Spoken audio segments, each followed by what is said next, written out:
Hello and welcome to Arts Around.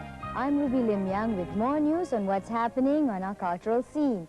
But first, let me welcome our guest this evening, pianist Ko Juan. Welcome to the program, Juan. Thank you, Ruby. Let's start with featured the Greek pianist, Aristotle Garoufalis. Juan, can you tell us a little bit more about this pianist? Well, I find him interesting in that he's a lawyer as well as a musician because he's moved around to Spain, German. Interesting piece, the Tchaikovsky First Piano Concerto. Can you tell us a little bit more about this piece he played? Well, it's always very popular. It crops up many, many times on concert programs. And not surprisingly, because it's a very romantic concerto. It's got a lot of sweep and passion in it, and it's very obvious and immediate. It makes an impact.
Many years of training go into the making of a pianist of such excellence. Juan, you're a pianist yourself, and you must know how exacting the career of a musician can be. Tell me, what kind of training did you have to go through? Well, I had to go through the usual beginning of starting early and having music part of my education. And then 4 years of advanced study in London by way of a scholarship. When did you realize this ambition to be a pianist? Well, at 2 stages, really. At 14, I felt that it was more than just a usual interest. It became more of a passion. And then later on, at 18, it was, a scholarship popped up, literally, and I had never really considered doing music. And that more or less opened the way, because the possibility presented itself. Tell me, did you always feel that you, with this talent that you have, there was a need to express it, to develop it? Not immediately. It took time. I think inside myself I always felt a private kind of love for music, which was private, and the thoughts and feelings and ideas were always rather introspective. It took time for me to develop the extrovert side, to present it to an audience. Well, I must say that we are proud to have you as one of our talented musicians. Thank you. I had the opportunity to meet some of our young players under training with the SSO. Here's a clipping. Dixie, what sort of training did you undergo in London? I was on a music course for 4 years, and I studied the French horn, which is my first study. And I have 1 hour a week horn lesson with my teacher. And apart from that, I still have to do what we call harmony. It's like music writing notes on bits and pieces of paper, and then we have to study a little bit of history. And we have to do what we call ear training, where the teacher, you go to a class every day or 3 or 4 days a week, and you sit in the class with about 10 or 12 people, and the teacher will play a few tunes here and there, play some chords, and you're supposed to learn to recognize those tunes. They're supposed to improve your listening so that you become more sensitive, I suppose, to music playing. And then the major part of our course is the orchestral playing, where in my school at the Royal Academy of Music we have about 4 orchestras, and they all rehearse twice a week, 3 hours each time, and we go through all sorts of orchestral repertoire like concertos, symphonies, overtures, everything, and we play through different music every rehearsal. And then the next thing would be chamber playing, which it's once a week, and you're supposed to form your own group. The difference between chamber playing and orchestral playing is, in chamber groups, there are only, 5 of you. In an orchestra, there's 120 of you. And which do you prefer? It depends, because we're only 5 people, you can hear yourself very clearly all of the time. And it's more soloistic. That means you hear yourself so much more.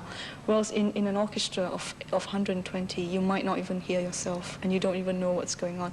And the parts you play might be just one note or one long note, part of a chord. There's hardly any tune. With the orchestra and the chamber playing and all the other, you learn general musicianship, which is also very important. You cannot just play. Musical instrument is not a solo instrument. It's very difficult to just play by yourself. Well, at least I'm speaking for a brass instrument. So it is very important, your exposure to all these different groups and different people you have to play with, because working with different people is also very important. It's not just, you can't just stick to one person all the time. So that is basically what we have to do. What's it like a working day with the SSO? Well, we start work every day at about 9 o'clock, which means I have to get in about 8:45 to get ready and to tune up.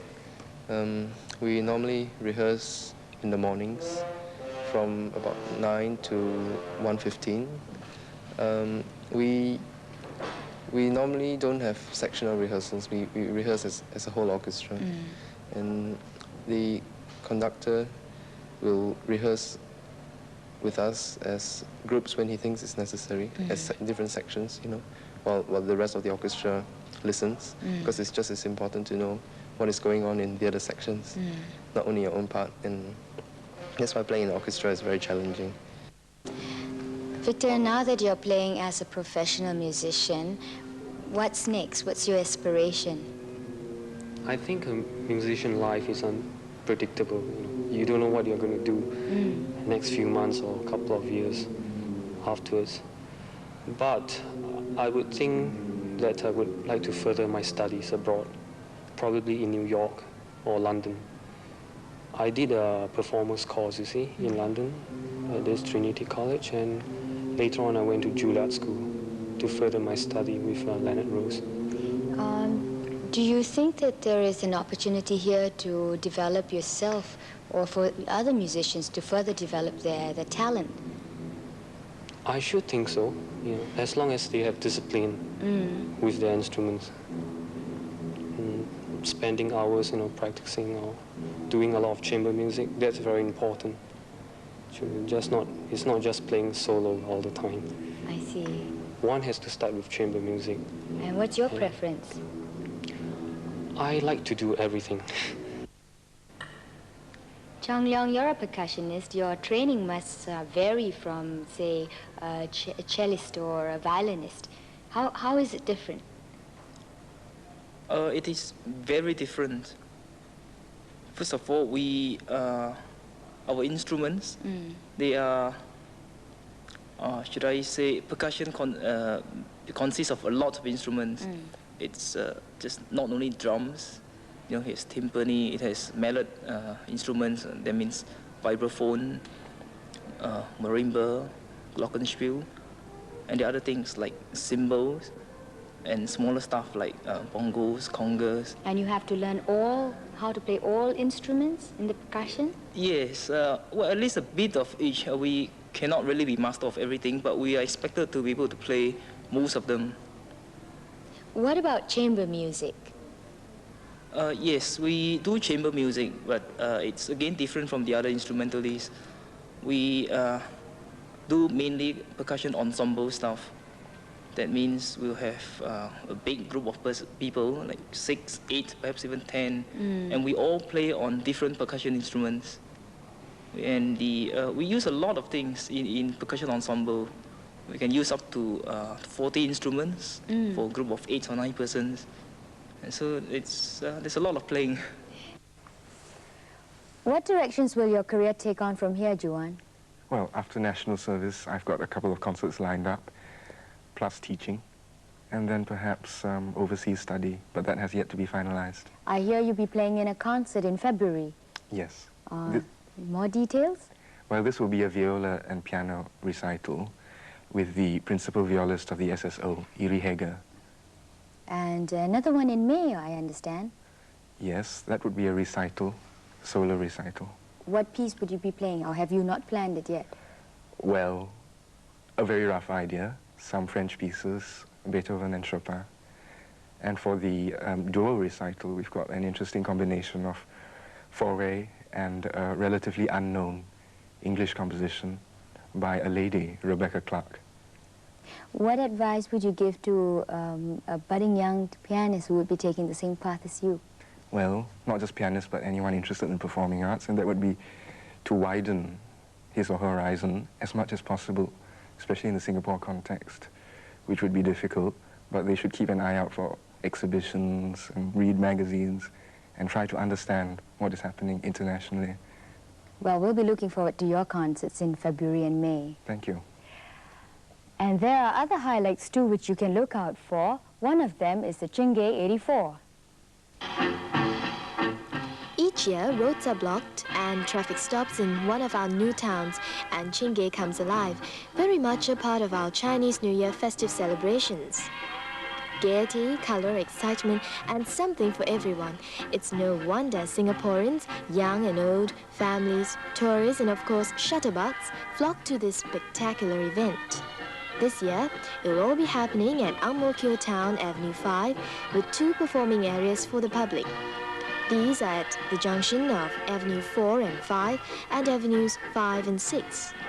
And this year, the procession will offer more than 20 items involving some 2,000 participants. In its present form, Ching was introduced in Singapore as our annual Lunar New Year pageantry 11 years ago. Today, the event continues to capture the festive mood with glimpses of our rich traditional dances from our multicultural community. There's more modern entertainment too, by way of a skating demonstration and a pom-pom dance. And expect to be treated to touches of multinationality with a Japanese sword-fighting display, for example. Of course, much more family entertainment is in store for you in Ching 84, February the 5th. And Arts Around will show you the highlights next Tuesday. A colorful cultural program for you on February 5th. More colorful cultural programs will be coming your way on TV via Channel 12. We talked to a few personalities on the scene to find out if they've been looking forward to Channel 12. Yes, I look forward very much personally to the creation of the Channel 12. I think this is high time that Singapore must have a special channel which show the quality programs. and it gives the viewer a choice also, you see. And I think that, for example, if they can show a lot of film by the great symphony orchestra's performance, or singers, or ballets, or great plays, which I heard this morning from the radio that they're going to show also Bernard Shaw's plays, and this, I think, will help a great deal to raise the standard of appreciations of the public in Singapore, you see. And I'm really very pleased that SSO this time could associate itself with the opening of this channel. Well, I think that the television is a marvelous technological invention of man, but I have always felt that it has never, its potentials has never been used in terms of enriching the life, both cultural, intellectual, of mankind. For this reason, I watch on an average not more than 20 hours of television a year. So this new channel perhaps might change my habits a little bit. All along, I've always felt that one should not be shy about being called highbrow just because you watch programs which are of more educational or intellectual level, artistic level. From what I gather, I think we are all in for a treat on what the SBC is planning on Channel 12. I feel that the programs they are offering are going to be very good for everybody, from the young up to people who are past the ages where they can see what they've missed from all the other programs. We used to have to wait for a long time before something exciting will come along, you know. But it's always at the very late hours. Exactly, but I must say that we've had opportunities, but they don't happen so often. Yeah, and we've had Swan Lakes on TV and all that, but we had to wait once a year for a big festive occasion where we see, you know. But now I think we can sit down once a week and tune on the TV, and there we see live theatre. Channel 12 begins transmission today, and right now on Channel 12, a cultural show is coming to you live, with well-known performers like Pan-Hon and Xiao Yitkin making their appearance. But before you switch over to watch them, here's our weekly quiz for you this week. It will be the last one in our series. Last week, we posed you this question: how many countries participated in this year's Singapore International Kite Festival? And you had to name us 2. The answers to that are: there are 11 participating countries, including Singapore, and you could have named any of the foreign participants: Australia, New Zealand, the United States, the Netherlands, the United Kingdom, Japan, Taiwan, Malaysia, Thailand, and Indonesia. Congratulations to our lucky winner this week, who's won the decorative Chinese silk fan from Rainy Hoys. Zhou Ti Kwang, Lorong Pisang Raja, Singapore 2159. Right, if you're ready, here's this week's question. For how many years have we had Ching in Singapore? Also, say what you most enjoy about this annual event. For how many years have we had Ching in Singapore? And say what you most enjoy about this annual event. Do send in your answers right away. This week you stand to win a rather special original painting by Chong, Leong, the late Chong Su Ping's daughter. You may remember that we met her very briefly on Arts Around last week, and we saw her paintings bearing a remarkable resemblance to those of her father. Well, the first neatest all correct entry we receive will win this painting. Our usual rules apply, and your entry must reach us by noon this Saturday, February 4th. Send us a postcard with your answer, name, address, and IC number, and mail it to the producer, Arts Around, Maxwell Road, P.O. Box 2895, Singapore 9048. Don't delay, because the mail could be held up on account of the 2-day public holiday period this week. Back to the art scene now, and to dance. You'll be glad to know that the Washington Ballet will be back in Singapore on the 7th and 8th of February. The troupe played to packed houses in the Festival of Arts of '82. Once again, in their coming performance, you'll see works choreographed by the famed Chu San. We spoke to Go Soo Kim, Chu San's sister, to find out more. The Washington Ballet will be back to perform this time on the 7th and 8th of February. Chu San's work has a kind of freshness and vitality in vision that is very much of his own, and he seems to have a special way of using the classical vocabulary, combine it with non-classic movements that produces an effect that is contemporary and unique. And he has also a great deal of imagination and musical tact.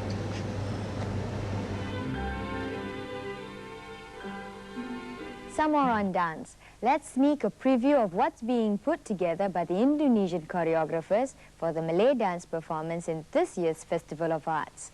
The choreographers had a workshop for our dancers during their stay in Singapore recently. The two choreographers are Tom Ibner and Nordin Daud, and they're already in the midst of preparation for their appearance in this year's Festival of Arts. One of their dances focuses on the fisherman and the traditional idea of dancing to celebrate perhaps a good catch or a safe return. Another interesting item you can look forward to by Tom and Nordin is a dance depicting two cockerels fighting. Tom and Nordin take the main roles here.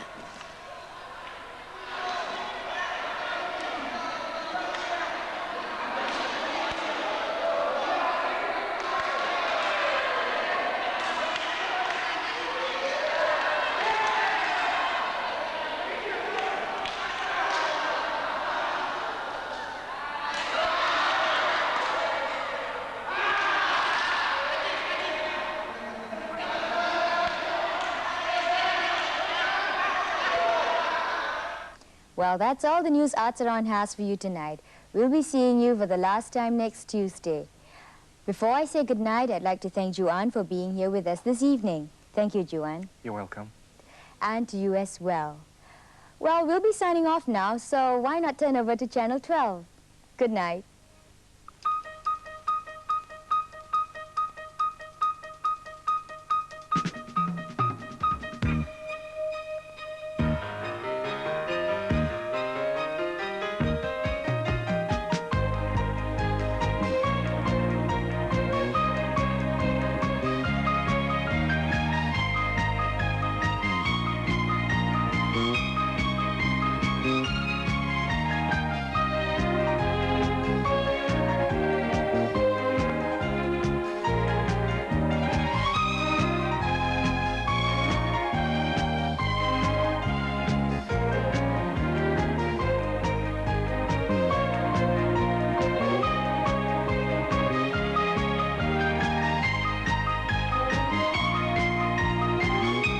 您的收音。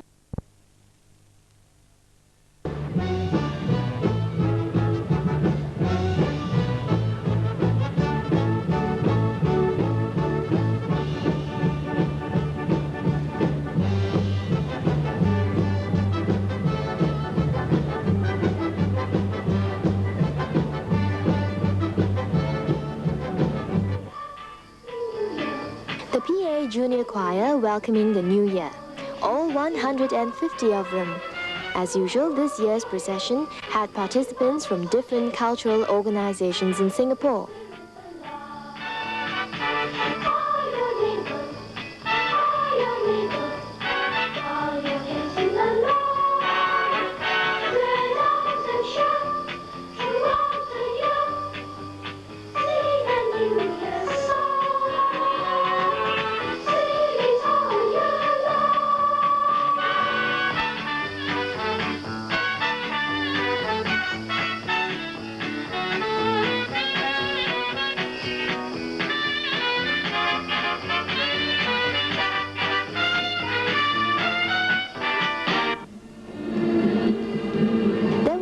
traditional fair representative of our rich, multicultural heritage. The charming umbrella dancers from Gabungan Sanda Sanda Sinidari Singapura.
Dance from the Hong Lim Green Community Center, depicting a year of abundance.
In festive mood from the Kallang Community Center.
There was also interesting cultural presentations from our neighboring countries.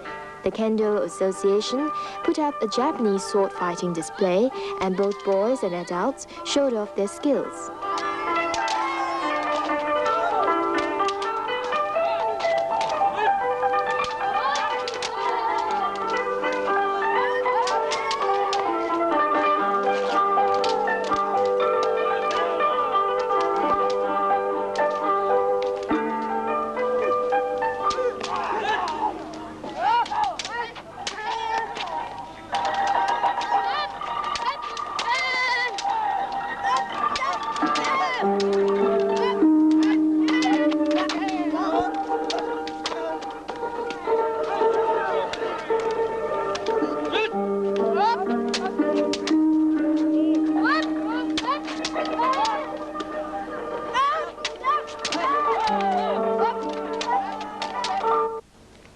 and for those in the younger generation who appreciate roller skating. Skating in the Streets, presented by the Golden View Roller Skating Club. Elegant expert skaters moved to music from fame and showed how important teamwork can be in an act.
Besides Ching, something else created a bit of a stir on our art scene last week. Pan-Hon, violinist from Singapore who's achieved international fame, flew into Singapore. Our guest this week met Pan-Hon on his arrival and will tell you more. Thank you, Ruby. We were all on the scene at Changi Airport today when two of Singapore's boy wonders appeared. They arrived home for the SBC's Channel 12 concert. Xiao Yat-kin, whom you've met on Arts Around earlier, and Pan-Hon.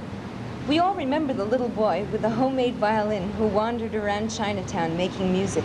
Discovered young and tutored by Go Soon Teo, who recognized his budding talent, Pan-Hon was packed off to London at 12. Thus began an illustrious career. Well, welcome back, Pan-Hon. Thank you very much. It's nice to see you again. Well, it's nice to be back. It's been, what, 5 years since I think I saw you last? Well, as you said, I think 5 years when we played the Mendelssohn together and you were tootling away in the first flute part. Yes, yes. And I remembered getting out with you and I said, don't worry, it's my fault if I get out. And it was, wasn't it? No. One thing that's been on my mind, and especially after reading so much about you in the paper. Oh gosh, what have you been reading about me? What has influenced you the most in your musical career, especially at the start? Well, well, it's difficult for me to remember because, as you know, I started very young, and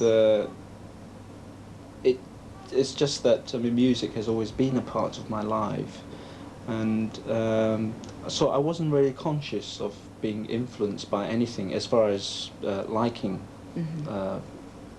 my liking for music is concerned.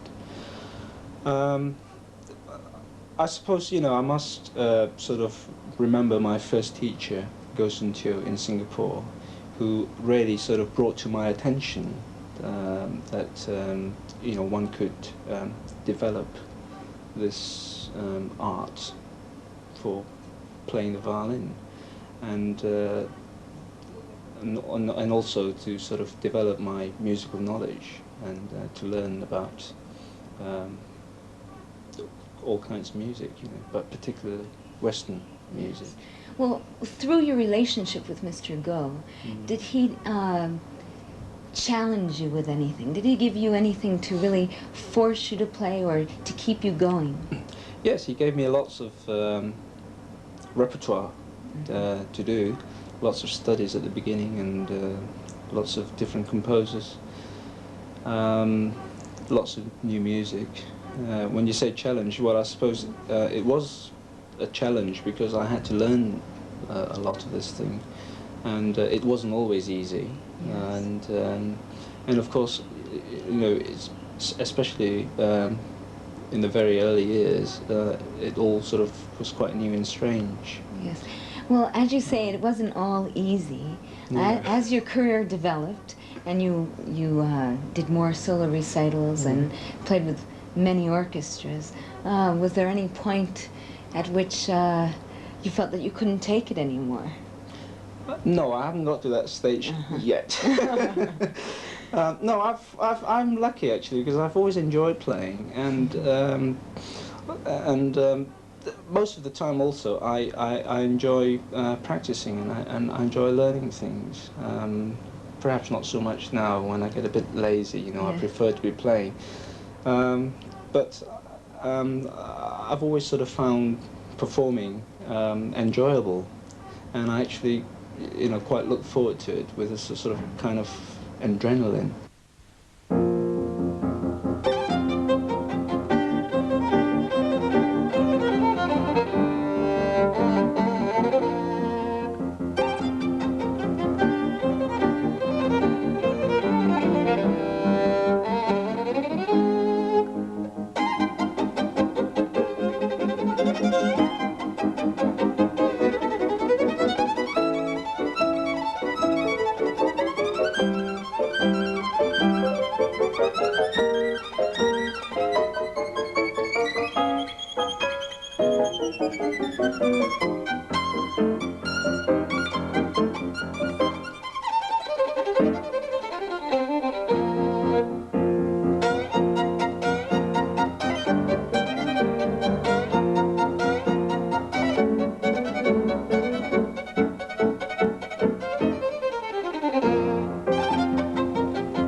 The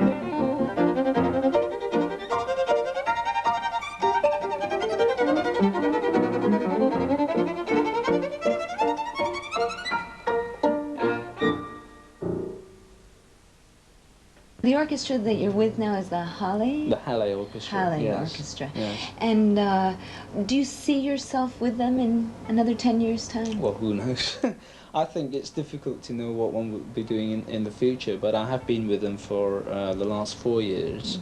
Mm-hmm. And, well, perhaps I should tell you a little bit about the Halle. It's 126 years old this year, so it's been going for 126 years. It's called the Halle Orchestra because it was founded by a German called Charles Halle, for obvious reasons, who was a pianist, but was also a conductor, and he was the one who sort of started this orchestra, and then in between the wars, they had concerts in Manchester, and then finally it was put on a professional footing. And also, particularly about this Halle Orchestra also is that it has 2 leaders in the orchestra.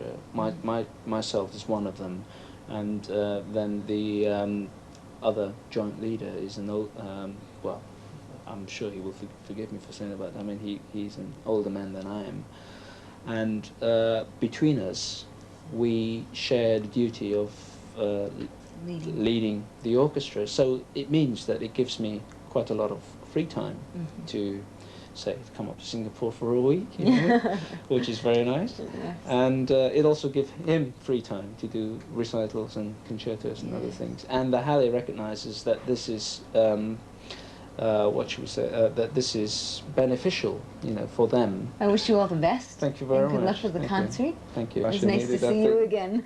Thank you. Nice to see you too. This series of Arts Around comes to an end today, which is why we don't have our usual weekly quiz. We'll be announcing our lucky winner this week at the end of the program, so do stay tuned till then. And since this is the last Arts Around for the season, we'd like now to give you a rundown of highlights to watch out for. Artistic directors Go Soo Kim and Anthony Then let us in on what to expect for their evening of dance. I think all of us are concerned with the Festival of Arts Ballet Evening, looking forward very much to the evening where we are presenting ballet items, modern, classical, and some little jazz in between. We are very pleased to be connected with it, Soo Kim and I, as artistic directors of the ballet evening, because this is the first time we are working in collaboration with all the schools. Let's say it's like getting the creme de la creme from all the schools. The program that we are offering for the 2 nights running is varied, and we have specially commissioned a pas de deux by Go Chu San, which he has already choreographed and which won the Varna competition last year. The 2 principal dancers... there will be Bonnie Moore and John Gordon. Also, there will be a ballet has been choreographed already by Patricia Hon, a modern ballet, which most of our better dancers, let's say, are performing. I think Soo Kim is one of them. What about the SSO and its program for the Festival of Arts 84? Chu Wei tells us. Yes, in the previous occasion, I think 2 years ago, we performed in the Festival of Art in which we gave the Beethoven 9th Symphony, and it was very, very well received by the public in general. And this time also, we are thinking of putting up 2 works. That is a work by contemporary German composers and very well liked by public everywhere. And this is Carmina Burana by Karl Orff. See? And we also planned to close and make it as a kind of regular features in the Festival of Art by closing the Festival of Art with the Beethoven Ninth this time. That is certainly a lot to look forward to. However, Arts Around will only be back in May with more news about the art scene, of which the premier event is the Festival of Arts. Incidentally, it's opening right here at the Ngian Kongsi. So it's more than just good night, it's goodbye for now. Arts Around has been an interesting experience for me. If you have views on the program, why not write into us and tell us what you think? Do look out for the new series in May. Goodbye.